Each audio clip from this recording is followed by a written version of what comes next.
Hello, everyone. Maybe let me introduce myself first. My name is Miłosz Staszewski. I'm Apple Certified Technical Trainer. On a day-to-day basis, I work for K7. We are one of Apple technical partners in Poland and in the region. As they say, you can Google me up. But you know, it won't be about me. This talk, I would like it to be about you. And I've been warned that I shouldn't be letting you ask me questions during the talk, so we will have the Q&A session at the end, right? But I would like to measure you a bit, okay? It won't be probably visible in the video recording, so I will be reinstating how I get your responses, okay? So that the viewers will know how things were going here. So please let me know who was already, I haven't asked the question yet. Please let me know who was on my previous talks at Mobile Warsaw. Only one hand. Okay, this is the right answer for me. Okay, how many of you are in any way related to Apple when it comes to your career path? Are you in any way dependent on Apple? Okay, quite a few of you. It's the same with me, as you can see. So, I'm a technical trainer. I've been doing this stuff for 20 years. Unfortunately, I'm that old. And I also have, you know, some besides work, let's say, activities. I record one of the most popular long-running Apple podcasts with some disputable topics, as you can see. I also have some dev history. K7 originally is a software house. We are the authors, unfortunately maybe, of the most popular Mac invoicing app in Poland. So we are going through the XEF transition right now. And I can't really tell what my name is on a day-to-day basis recently, because I'm only answering the support calls regarding XEF. How many of you are running your own businesses? Are you XEF enabled already? Great, great. So we can see in the audience that there are several people ready for XEF, for Poland's e-invoicing system. Great. So during the previous talks, we could hear that, you know, you should know what you would like to get, what are your own goals, right? You should know your goals. Because if you don't know your goals, you don't know how to ask those LLMs, and you don't know how to steer your career and reach your goals, and so on and so on. So you should be, you know, knowing your own destiny. And my talk here today is because essentially I would like to have all of you, like for my purposes, for Apple purposes, okay? I'm the old guy. I've been doing this for over 20 years. So I'm from the older generation. I do believe in things like this. I do believe in hard work, you know, that we need to even maybe spend some part of our health on the goals that we'd like to reach. I would like you to, you know, be a part of the story that we would like to bring to your attention and do the hard work. But first of all, I told you that I'm Apple technical trainer. On a day-to-day basis, I work with youngsters recently. I work with young people who are studying computer science in many universities all around the country in the region. And you know, those young developers, you probably can tell their mood. But let me measure your mood. How many of you are working in software development right now? I could tell it, I guess, what will be the result. You probably have heard stories like this, that you know the AI is coming and we have two narratives, whether it will be the renaissance or whether it will be the end of the industry. So what's your take? But let's assume that you are sitting in here on your own. There are none of your friends around you. It's only you and the question being asked. So where are you with answering this question of the AI and the fate of the industry? Do you believe that we are going through the software development renaissance? A few of you. Or do you believe that our days are counted and the software development is going away? How many of you believe this part of the story? There are many people who do not have clear opinions, okay? So, you know, I personally believe that we are going through the renaissance, but only for the next few years. For the next a few years, a very few years, there will be software renaissance, and no one knows what will be next, in my opinion. And why I'm working with the youngsters who want to become software developers, so they would be juniors in a few months in advance, you probably know their story. They can't get any work. They can't get any way to get into the companies right now. Like I see currently, I have almost 1,000 of students going through my courses at different universities, and most of them are really in a very sad situation. They tell me that they can't get any work, they can't dare their foot inside any company, any organization, and you know, it's a kind of strange thing, because you probably know this story. In the recent years, software developers were among these people who were earning the most, who were the most, you know, happy people around you when you come to work perspectives and how much they earn and so on and so on. And when they were looking at, for example, young doctors or law students who, for example, when they wanted to get some practice, it wasn't like they were paid to get practice. They were paying the companies and organizations to get the practice.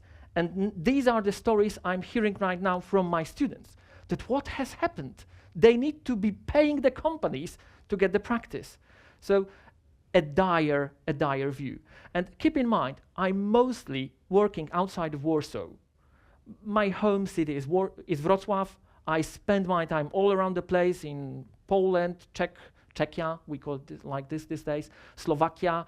So I'm outside of Warsaw. I'm also mainly outside of Prague or Bratislava. So I'm outside the capital city. And these are the stories that I hear. So my students were so upset with the current state of the industry. And naturally, they were looking at me to give them answers. So I had no other way than to find some. And I believe I have some quite interesting answers, so I would like to share them with you today. But first of all, I need to measure you again. So, how many of you are using Apple platform in the case of macOS, as your main daily driver? Okay, so quite a few of you. How many of you have managed devices? A few. And how many of you are managing your own devices? Okay. Just let me check one more thing, okay? How many of you know the acronym MDM? Okay, so you are really managing your devices. That's a change.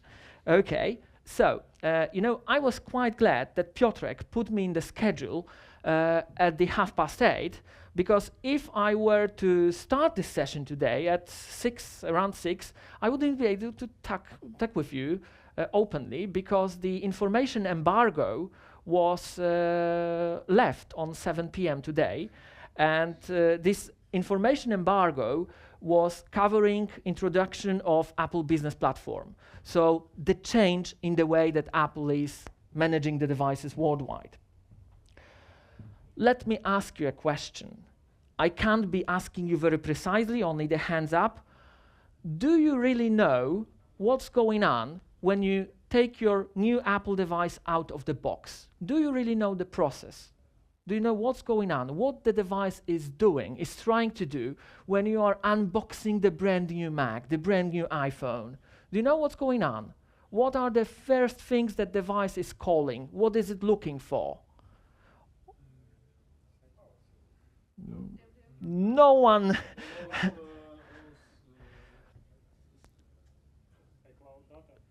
Someone is mentioning iCloud data, him from the audience. Okay. So, let me give you additional screen. Someone was mentioning iCloud. Let me give you another screen. And another one. What's the name of this technology? And how is it connected to the way our devices behave when we take them out of the brand new box? Someone mentioned JavaScript. Close enough, let's say. This is called activation lock. Do you know activation lock? Who knows activation lock? Put your hands in the air. No one. Okay, so when you take your device out of the box, or when you reset your Mac, or your iPhone, or your iPad, one of the first things that device tries to find out is whether your device has been activation locked, which is a measure against theft. So if someone tries to steal your iPhone or your Mac, it won't activate. And it applies both to the device you are currently owning, the iPhone that you are using right now, or the brand new device that the company is sending to you when they purchase new devices for you. When you are the employee and your company, your organization, because it might be a school, it might be a hospital, it may be a government, for example, or a military unit, whenever they are sending you the new device, the device, when it's being turned on, it tries to find out whether it should really turn on, whether it hasn't been stolen. So if someone tries to steal your iPhone, what do they need to ask you for before the theft can continue?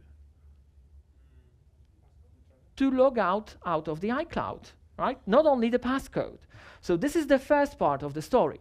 And usually, you know, consumers, the regular end users, or, don't take the offense, typical developers, think that this is the whole story, that this is, you know, activation lock, right?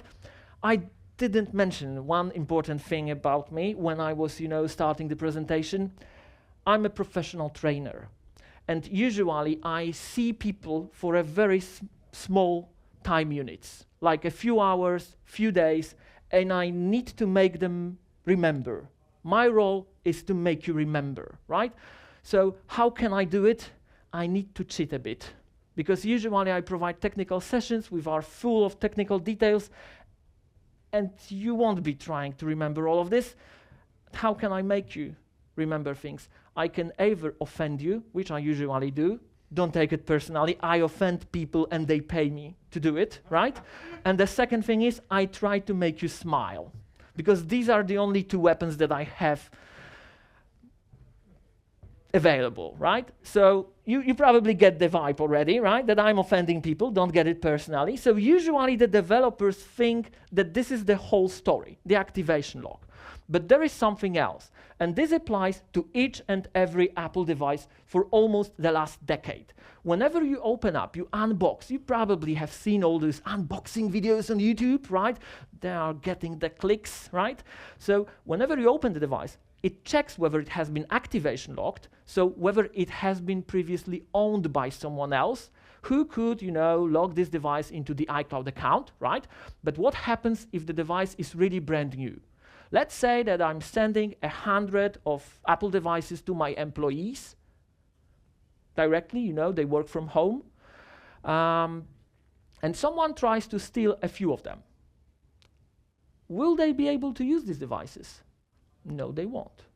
Even if these devices really are brand new and no one ever has logged themselves into iCloud account, because our devices also are checking for management policies. So whenever you open up the box, your iPhone, your Mac, your iPad, your watch, your Apple Vision Pro, you get the story, right?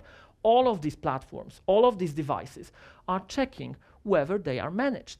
And if they are managed, you can naturally impose some policies, start some, you know, installation processes, provide some set of settings or company-related documents, and so on and so on.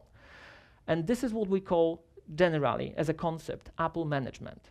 And this is something that I would like to bring to your attention because of a few things that are really happening right now. First of all, some of us believe that the development-related drama is upon the horizon, right?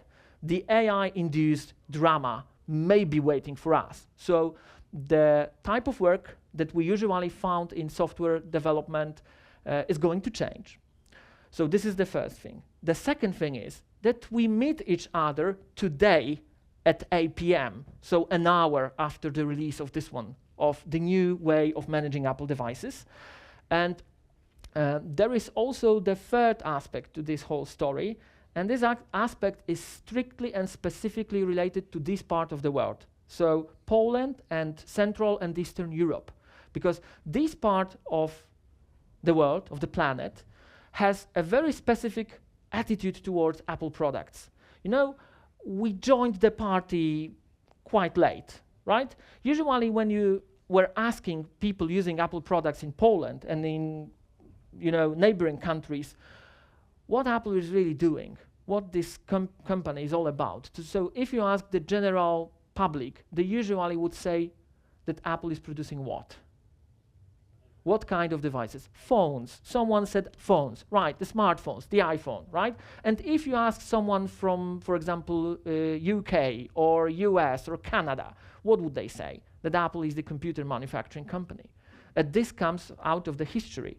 We joined the party quite late, recently. I don't know if you are following, and I can already hear the Siri in the public, shh, right? Poland is at the moment one of the most important markets for Apple, one of the fastest growing markets in the planet, right? The uptake of Apple devices here in this country and in the region is worthwhile for Apple to take a note. If you are following Apple's financial sessions, when Apple, you know, as the publicly traded company gives the report or where our devices are selling the most, right? Poland has been mentioning quite a lot recently. So the number of devices is growing very quickly recently here. And many people are not up to date with the way we do manage our devices. So I could be going with you through the usual way that, you know, there is this Apple platform deployment, there are guides and so on and so on. And we have just been launching new technologies, new approach. But maybe to make it stick, I will give you the live demo. So probably the worst idea ever to do a live demo at this part of the day. But let's try my chances. So praying to the demo gods, right? Do you have any industry certifications? Apple related or not? Microsoft issued, Cisco issued, I don't know, Oracle issued. No certifications at all? Do you have LinkedIn accounts? What do you have LinkedIn accounts for then? Right? So, if you were trying to find a new way to utilize your software development skills or try to launch a new career, new path of career, related or not to software development, it will be up to you. I would propose you to look into Apple training and Apple certification. How many of you have heard about Apple certification? 3 people and 1 is cheating? Okay, so you know, there is something called Apple certification. It's all related to the Apple training website, so Apple professional training website, it's training.apple.com. And when you visit the website, you will see that at the moment we have 3 types of courses related to device support. So really, you know, supporting Apple customers and how to use these devices, how to diagnose problems with them and help the user and so on. Then we have deployment and management. So something related directly to what I was trying to bring to your attention.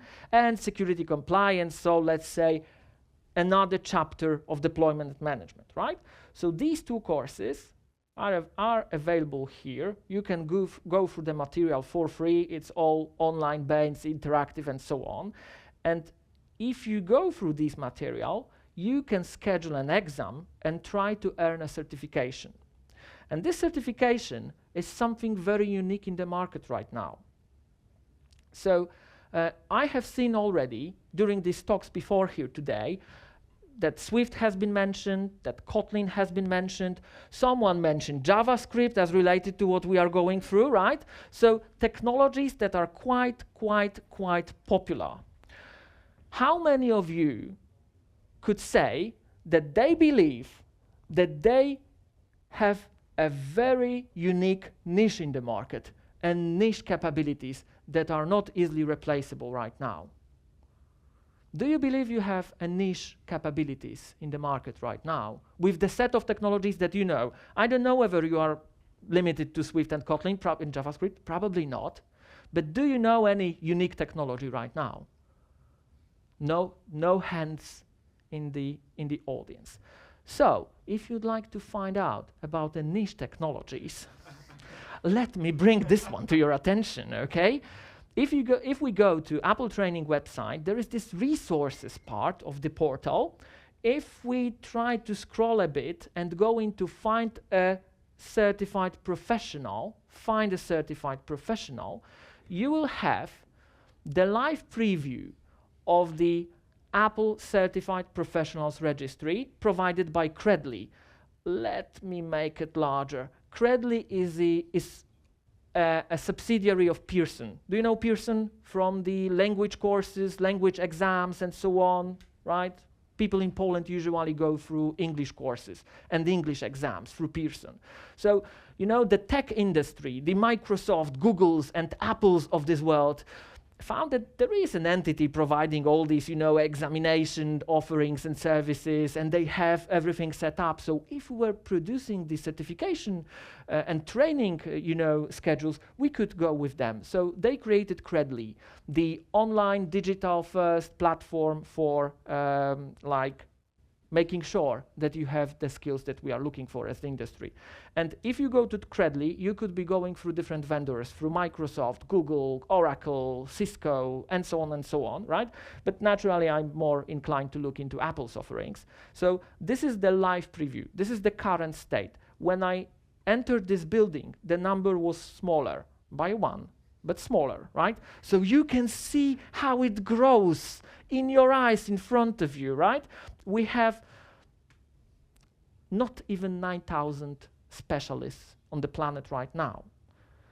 What does this really mean? It means that each and every one of these people here in the list has at least one current Apple certification. These certifications naturally expire. You can earn one and it will expire in 2 years, because we believe as a vendor, Apple believes that, you know, the things that you have proven with this exam, they stay relevant for 2 years. After 2 years, the platform changes. So you need to go through the re-examination. You need to get through the exam again and earn your certification again.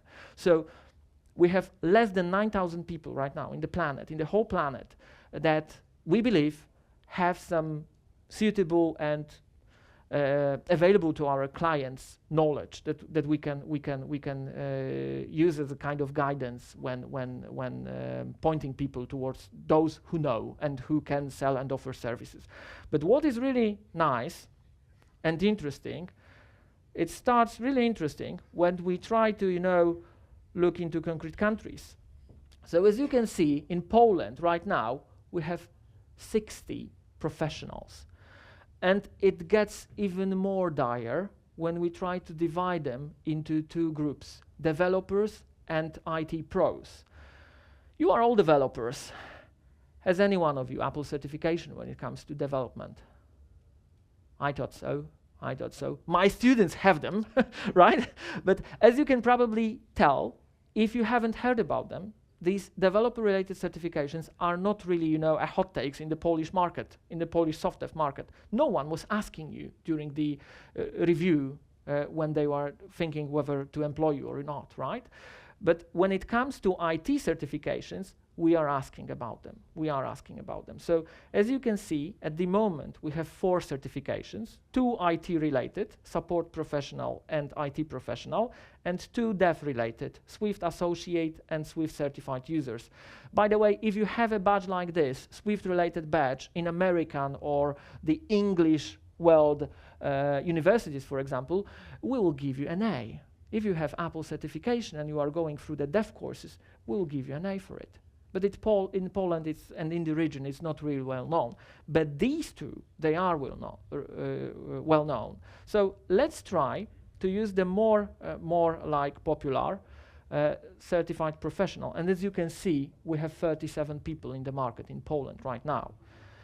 If we would switch off this one and go into the directly admin-related stuff, so the higher level of management, only 27 people right now in the country. So, can you name any large organization in the region using Apple devices? It may be a company, it may be a government, a school, a hospital, anything at all. Third sector organization. Do you know any large organizations that use Apple devices in the scale? Danone, yeah. Danone is one of the largest installations in the region. And by the way, Danone is managing the whole planet. The Polish subsidiary is managing the whole planet for the whole concern. So 60,000 devices are being managed from Warsaw by the group of 5 people, by the way. So 20% of our certified professionals list. Shh, right? So we lost them. We lost them. Only 80% left. If we go through additional organizations, we may be out of people, as you can probably tell. And this is the message I would like to bring to your attention. This is the currently very hot niche in the market. And, you know, this is one side of the story. But as you can probably tell, AI also influences this part. Because if the artificial intelligence-backed solutions can get you out of your work as a software developer, it can naturally get these folks out of their work, since they are only, providing set of limited configurations and so on. So why am I mentioning these? Let me go with the slides again. So, I would guess that you haven't seen, at least majority of you, how do we manage Apple devices? So the story initially looks like this. You log yourself into our Apple business account. We will be greeting you up that, hello, hello, welcome to our business manager. And you use this console essentially to guide your devices towards so-called device management solution. And this device management solution looks like this or something similar. It groups all of your devices, all of your, from our perspective, Apple devices, but it doesn't need to be limited to Apple only. It can be, multi-platform. My heart hurts, right? Multi-platform. So we could be managing iPhones, Mac computers, Android devices, Windows, right? You could be using these management services for many different platforms. And you gather your devices inside it, you provide some policies, you provide the apps, and so on and so on. So as you can see, it's a niche in the market, but it doesn't look like a rocket science, really, right? So if I were to tell, and now I will be offending the IT pros that would be probably watching this video, so sorry to this group too, I would say that being a software developer is more intellectually demanding than being an admin. Sorry, admins, sorry. Right? Because when you are a developer, you can't really tell what you are after, right? You need to know what you try to build, you need to know what's your goal, and then you need to simply find a way. But the set of problems that you are trying to essentially solve is unlimited. When it comes to managing devices, let's say that it's a closed set of options that you are really after. But what's really interesting is that if you look into this type of resources, we could be mixing and matching both of them. So if you have a LinkedIn account, right, And if you try to look through LinkedIn posts going after Apple management, you will very recently see things like this, that Apple admins during the last few months, last few weeks, are starting to become developers. They are creating apps for managing Apple devices, for managing our fleet, for making it more smooth, more robust, for providing options that haven't been there yet.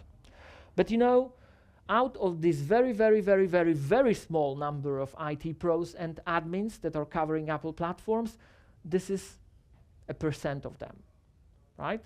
And I would say that this cross-pollination can go the other way around.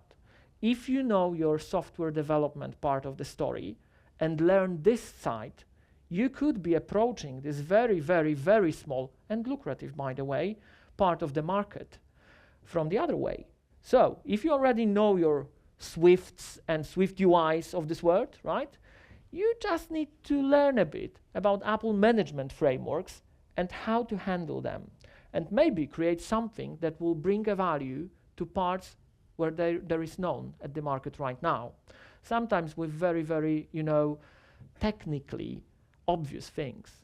But these admins are usually not developers. When they were missing some very, you know, easy to provide option before LLMs, they couldn't go.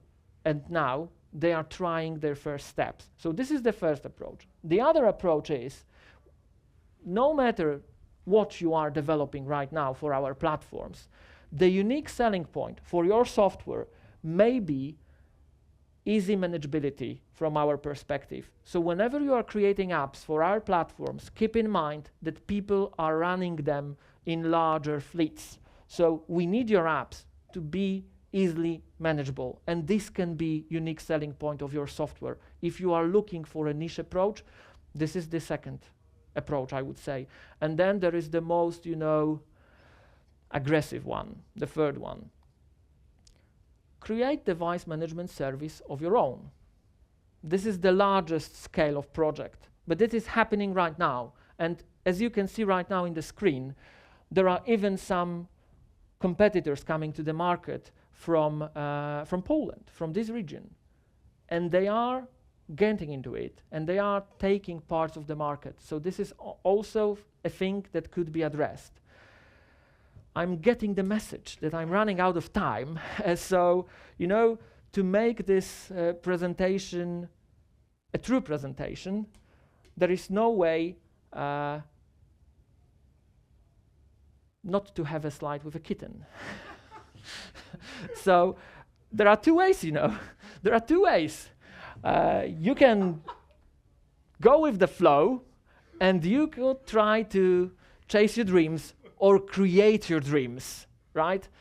And I would believe that part of the story may be related to Apple's adoption in the market right now, to the skills that you already have, and to the parts of the market that Apple sees that is strictly unaddressed. So, not to play too much on the time remaining for me, that's all from me. If you have any questions, bring them on, and I will be also available after the talk. All right, so one question for me. How lucrative, I wonder? So this is a good question. This is a good question. Usually when I was working with people using Apple devices, and when I was asking, for example, students or my clients, what's the most lucrative Apple-related work in the market right now in Poland and the region? Everyone, for the last few years before LLMs, was mentioning software development. But you know, this is a biased opinion. And this is opinion biased on the general approach, because everyone knows that software developers were earning a lot, right? It may be changing right now, but it has been like this for the last few years. But when you look at the perspective of, you know, the sheer amount of cash that you will get in the market, for the last, I would say, 2 to 3 years, even before the LLM revolution started, the AI revolution came to our, you know, global consciousness, the IT part was more lucrative. So let me maybe phrase it like this. I would say that the pretty decent IT pro, pretty decent admin right now, can usually earn 2-3 times the average pay in the market for the software developer. This is first part of the story. And the second part of the story is that since these capabilities in the market are so rare and looked after, you can really find a very interesting job giving you different qualities. For example, one of my students, by the way, former Apple employee here in Poland, when he changed his job after working for Apple sales and became professional admin, one of his goals was that he wanted to travel a lot. And now he has a job that allows him to really travel a lot. Each week, he can be in a different country, even on a different continent. And naturally, usually, these folks work remotely. But if you are a part of, let's say, a team that tackles hard cases or are doing a kind of onboarding for the clients, you can be running around. This is the opportunity to give 2 more slides with, some philosophical thoughts, because I believe that each good presentation can give you this philosophical approach. Do you have your favorite movies? Do you have a favorite movie? 1 or 2? I have 2 of them too. So I always say that there are 2 movies that give you a larger truth about life. One of them is the original Blues Brothers picture. Have you seen it? Yes. Or are you too young? I might be. I might be. Yeah, so watch this movie. The whole premise is that whenever you have a really important goal, there is nothing in the world that will stop you. So this is the first movie that I always keep close to my heart. And the other one is very closely related to the question up in the air. Who has seen this one? I love it. This is essential comedy drama, right, with George Clooney, right? So whenever you are Apple certified pro, Apple trainer, or an admin willing to travel, you could be living your life like this. I have seen this movie when I was at the university, and it always seemed to me that there is some larger truth behind it. And by the way, the music was great, right? But there is a larger truth. It smells like life, right? And then almost everything happened to me. Unfortunately, if you have seen this movie, right? But as an Apple professional, you could be living like this. For some of you, this may be the good answer. For others, it may be the bad answer, but it gives you options.